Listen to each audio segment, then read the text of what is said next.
Well, welcome back, everyone. So today, I think confessional booth or box or room, or whatever they call this, is worthy. Obviously, I forgot to look at this before the game. It's kind of risky, of course, switching from one first move to another move, especially with everyone coming off the candidates.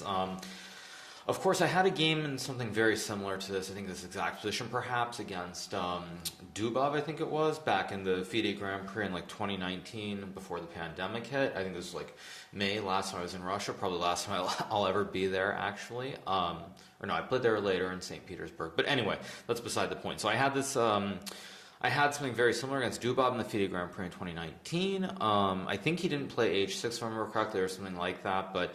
I've of course used a lot of time so far, but at this point in the game, I think we're essentially at a very critical moment where either I'm in a lot of trouble potentially, or I'm completely fine. I think Valérez has to trade the bishop for the knight on c5. There should be no danger for me, is what I would say, but there's no guarantee that he has to. But I think this is really a critical moment. If he has to trade something or he doesn't have something immediately, then I don't think there's any danger for me at this point. But of course, it's very, very, very hard to judge. But it's definitely not what I wanted, because I am down already like a good 25 minutes on the clock with the white pieces. But, you know, on some level, I would say this sort of symbolizes kind of the issue in a way with chess these days, which is that if you're playing with the white pieces and you can't surprise your opponent, I think in many aspects, it's better to be playing with the black pieces, because then you get to surprise your opponent. They have to spend a lot of time, and the onus is always on white to win the game. So just a general musing or observation I have about this. If we look at the other games, Magnus has decided to play something very double-edged.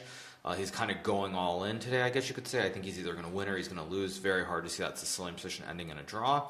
Of course, Fabiano's come with some very heavy prep in this Italian opening, so I don't know what's going on there either, but I would say, speaking for myself, because I've had to use a lot of time, haven't looked really close at those games, but for me, it's a very critical moment. Either I'm completely fine or I'm much worse. I think most likely I'm completely fine because I don't see anything right off, and Alireza finally is starting to burn his clock, but we'll see what happens. So probably going to be an exciting day, though, I would say, for all the fans.